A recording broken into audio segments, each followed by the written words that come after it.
Assalamualaikum Assalamualaikum warahmatullahi wabarakatuh dan selamat siang Dr. Suhaida binti Abdul Qadir selaku pensyarah bagi kursus pendidikan perakaunan. Pada hari ini kami akan membentangkan laporan mengenai amalan pengurusan dalam perniagaan runcit Broyus Enterprise Sendirian Berhad. Kumpulan diri daripada 4 orang iaitu saya sendiri dari Umairah binti Ahmad Ruzaidi dengan nombor metrik 201931. Saya Zubaidah binti Muhammad, nombor metrik 201930.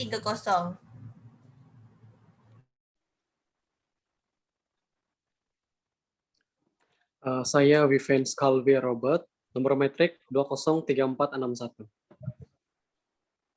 Dan saya Tuan Muhammad Syazwan bin Tuan Mat, nombor matriks 203457.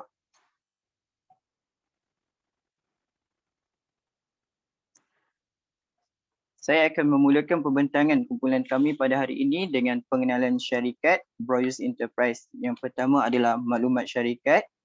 Broyus Enterprise adalah dimiliki oleh saudara yang bernama Encik Muhammad Yusnur Iqmal bin Encik Muhammad Yusof, iaitu seorang pelajar lepasan STPM yang berasal dari negeri Pahang dan amat berminat dalam bidang perniagaan dan keusahawanan. Pada 1 Jun 2021 secara rasminya telah membuka sebuah kedai runcit yang bernama Broyus Enterprise jenis milikan tunggal dan terletak di sebuah kawasan luar bandar di negeri Pahang. Segala urusan jualan secara perniagaan adalah secara tunai dan perusahaan memiliki 2 orang pekerja yang menjaga perusahaan yang terdiri daripada adik-beradik kandung.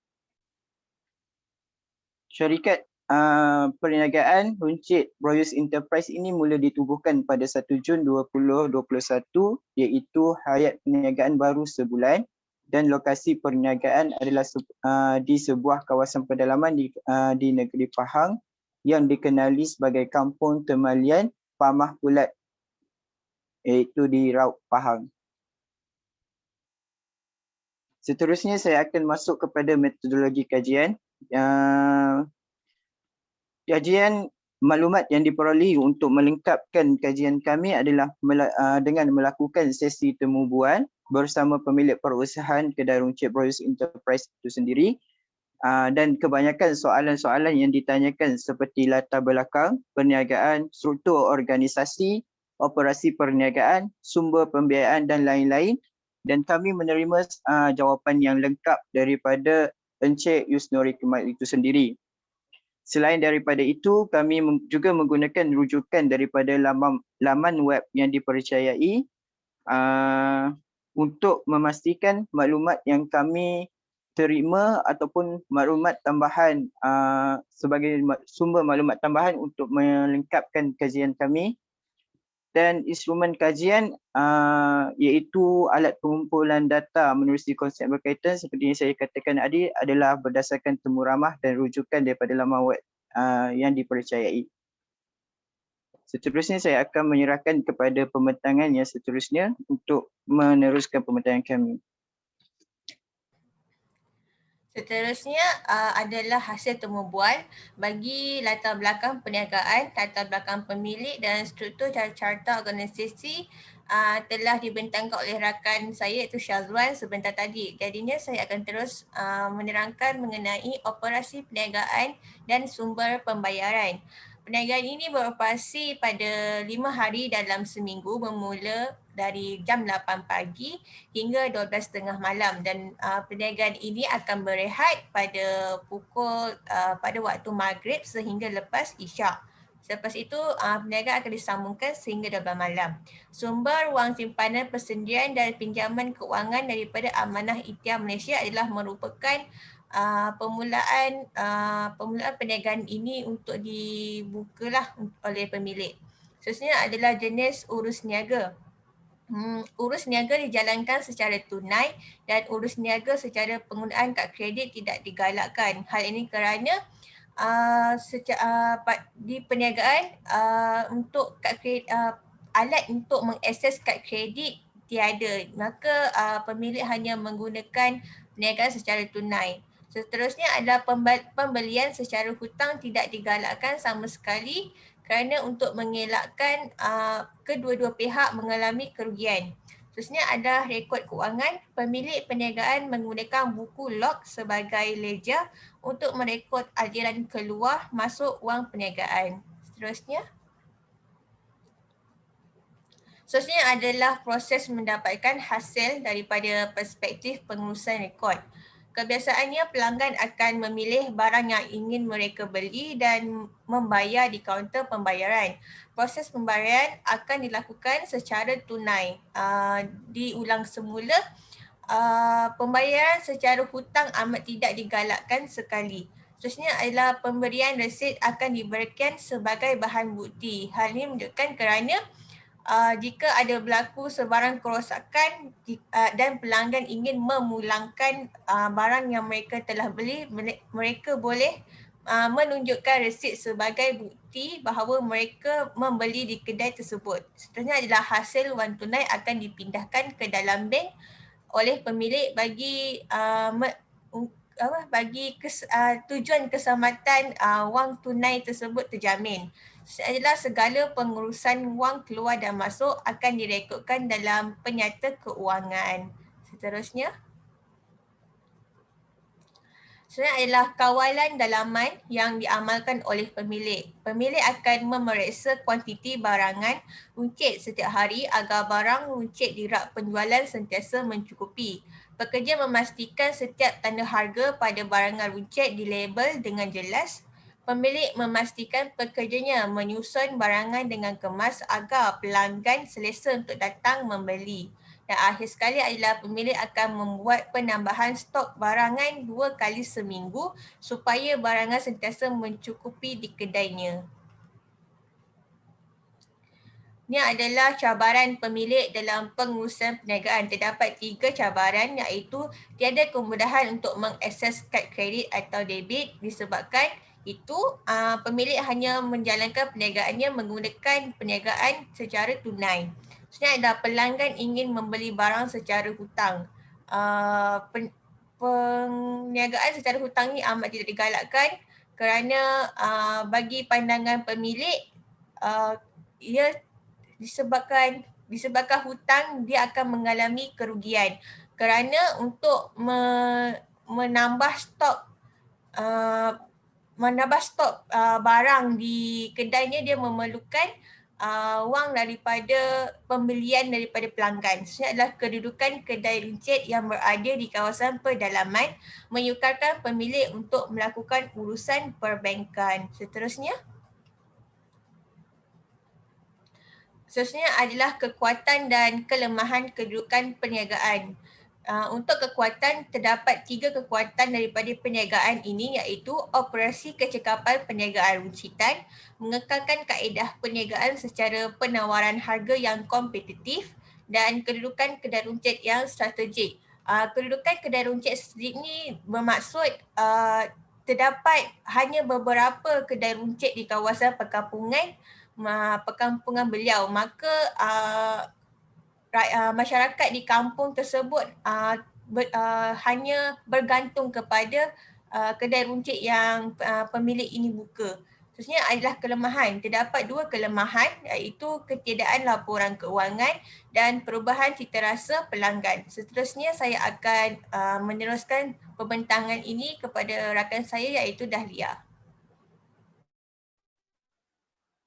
Okay, terima kasih Zubaida atas pembentangan. Okey, seterusnya saya sambung mengenai cadangan penambahbaikan. Okey, yang pertama ialah saya mencadangkan kepada pemilik untuk mencatat urus niaga harian di dalam buku catatan pertama.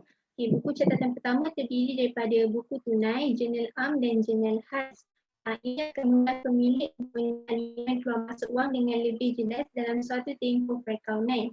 Ianya lebih jelas dan sistematik. Yang kedua ialah merekod di ledger dan menyediakan penyata kewangan. Sebelum pemilik menyediakan penyata kewangan, pemilik hendaklah membuka akaun ledger bagi urus niaga yang terlibat seperti akaun aset, liability, modal, ambilan, hasil dan belanja. Penyata kewangan terdiri daripada penyata pendapatan dan kunci kira-kira. Penyata pendapatan mengukur tahap prestasi perniagaan, manakala kunci kira-kira merupakan penyata kedudukan kewangan perniagaan dalam suatu tempoh perakaunan. Okay. Seterusnya, Yang ketiga ialah kami mencadangkan agar pemilik membuat pengendalian hasil perniagaan. Mengendalikan hasil perniagaan dengan baik, ianya dapat menyimpan hasil tunai di bank sekurang-kurangnya 3 kali seminggu. Hal ini untuk mengelakkan risiko kerugian yang disebabkan oleh kebakaran, kecurian atau sebagainya, memandangkan perniagaan hanya berlaku secara tunai sahaja. Ini ialah contoh carta ahli pengendalian hasil perniagaan. Yang pertama ialah pelanggan, kepada tunai, kepada pekerja, rekod, peti tunai dan juga bank. Yang seterusnya, yang keempat ialah mengendalikan belanja perniagaan. Pemilik harus merancang dengan baik bagi stok barang niaga yang hendak dibeli mengikut masa yang ditetapkan. Hal ini adalah kerana perniagaan runcit untuk mengelakkan pembaziran bagi barang makanan runcit yang mempunyai tempoh jangka luput yang pendek seperti roti dan buah-buahan. Ini ialah carta ahli pengendalian belanja perniagaan. Pemilik boleh mengendalikan stok, kemudian melihat kepada kelengkapan, membuat pemeriksaan, menyenaraikan barang yang hendak dibeli mengikut suatu tempoh dan membuat pesanan. Yang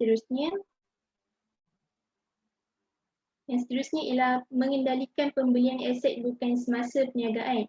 Pemilik disarankan untuk membuat pemeriksaan berkala bagi aset bukan semasa di kedai seperti perabot dan lengkapan lain, iaitu selain daripada barang niaga. Hal ini untuk mengenal pasti kerosakan sama ada boleh dibaiki atau diganti. Ianya diperlukan kerana pemilik hanya perlu membeli aset bukan semasa di kedai mengikut keperluan semasa untuk mengelakkan pembaziran pada masa akan datang. Ini ialah carta ahli pengendalian pembelian aset bukan semasa perniagaan. Pemilik boleh membuat pembelian aset bukan stok, kemudian membuat pembayaran kepada pembekal dan merekod. Hal ini tertakluk hanya kepada keperluan semasa. Yang seterusnya. Seterusnya saya teruskan dengan cadangan sistem perakaunan. Sistem perakaunan yang boleh dibeli oleh pemilik ialah seperti Excel, Peachtree dan juga Peachbook. Segala urus niaga akan disusun mengikut kategori yang dikehendaki. Ianya merupakan sistem, ianya menggunakan sistem kod untuk mengenal pasti jenis akaun dengan mudah. Berikut ialah carta akaun yang dicadangkan untuk pemilik mencatat di dalam sistem perakaunan yang disebutkan tadi, iaitu aset bukan semasa, aset semasa, liability, kos jualan, hasil jualan, belanja dan juga ekuiti pemilik. Yang seterusnya. Ini ialah dokumen cadangan yang dicadangkan, yang boleh dicadangkan kepada pemilik untuk memastikan kelancaran urus niaga agar segala rekod dapat dirujuk semula jika terjadi semasa akhir tempoh perakaunan. Contohnya ialah bil tunai, ini adalah invoice, resit rasmi, nota kredit dan nota debit sekiranya pemilik pada masa membuat pembelian secara hutang dan sebagainya. Memo digunakan sekiranya pemilik ada membuat ambilan seperti kabinet atau chiller di dalam kedai runcit, keratan cek, slip bank dan voucher pembayaran sebagai bayaran gaji kepada pekerja. Iaitu adik-beradik sendirilah pekerja. Yang seterusnya. Ini ialah cadangan buku catatan pertama. Yang bagi di sebelah kanan menunjukkan wang keluar, manakala sebelah kiri pula ialah wang masuk. Yang seterusnya. Ini merupakan jurnal am dan jurnal khas. Jurnal am digunakan bagi mencatat catatan permulaan, mencatat segala urusan perniagaan antara perniagaan dengan pemilik. So sekiranya ada membuat ambilan ataupun seperti membawa masuk modal tambahan perlu dicatatkan di dalam jurnal am. Manakala jurnal khas digunakan bagi merekodkan belian atau jualan secara kredit. Yang seterusnya. Ini merupakan penyata pendapatan dan kunci kira-kira. Penyata pendapatan menunjukkan prestasi perniagaan dalam tempoh perakaunan sekurang-kurangnya sebulan. Yang ini adalah kunci kira-kira yang menunjukkan kedudukan aset, liability dan juga ekuiti pemilik dalam satu tempoh perakaunan tertentu bagi perniagaan Broyus Enterprise Sdn Bhd. Seterusnya, saya akan serahkan kepada Vivens untuk pemutaran yang seterusnya.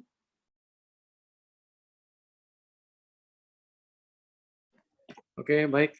Terima kasih Dahlia. Oke, seterusnya kita kepada kesimpulan. Oke, dalam kesimpulan untuk kelangsungan perniagaan, secara keseluruhannya perniagaan Broyus Enterprise Sdn Bhd ini mempunyai kedudukan keuangan yang baik pada awal perniagaan, tetapi perniagaan ini dijangka tidak akan bertahan dalam jangka masa yang panjang disebabkan oleh beberapa aspek, termasuklah faktor demografi penduduk yang mana terdapat pelanggan yang tidak membayar barang secara tunai atau menghutang barang yang menyebabkan perniagaan sukar untuk membuat pusingan modal kembali. Dan seterusnya, dalam strategi perniagaan yang perlu mereka teruskan, yang mana untuk kelebihan dalam perniagaan mereka, yaitu ada 3 poin di sini. Yang pertama adalah kecakapan operasi perniagaan. Kedua, penerapan harga perniagaan runcit yang berpatutan, dan seterusnya kawasan perniagaan yang strategik. Oke, bagaimanapun perniagaan ini juga harus memperhatikan beberapa kelemahan yang telah dikenal pasti, yaitu dari aspek perekodan atau dokumen laporan perniagaan dan saingan penetapan harga barang runcit dengan kedai yang berdekatan. Dan untuk kesinambungan dalam perniagaan mereka, bagi memajukan lagi perniagaan, kami ada beberapa saranan ataupun tindakan lanjut yang boleh mereka ambil. Yang pertama adalah memperbaiki sistem catatan menggunakan buku catatan pertama, dan yang kedua adalah membuka account ledger untuk mencatat keluar masuk uang secara bergu dengan lebih jelas. Oke, akhir sekali dalam perniagaan mereka ini, dalam analisis kami, perniagaan ini kami boleh simpulkan bahwa perniagaan ini mempunyai potensi yang baik untuk dimajukan jika perniagaan ini memperbaiki beberapa kelemahan yang terdapat dalam perniagaan mereka. Oke, seterusnya. Oke, ini merupakan gambar pemilik perniaga. Oke, next. Dan ini temu bual bersama pemilik perniagaan.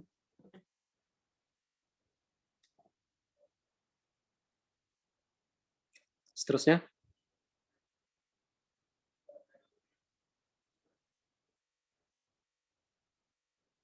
Ini merupakan aset dan kawasan persekitaran perniagaan. Oke. Ini merupakan lesen dan juga pendaftaran syarikat. Ini adalah contoh perekodan jualan dan belian pada bulan Jun. Seterusnya. Oke, dan itu saja dari kami. Sekian dan terima kasih.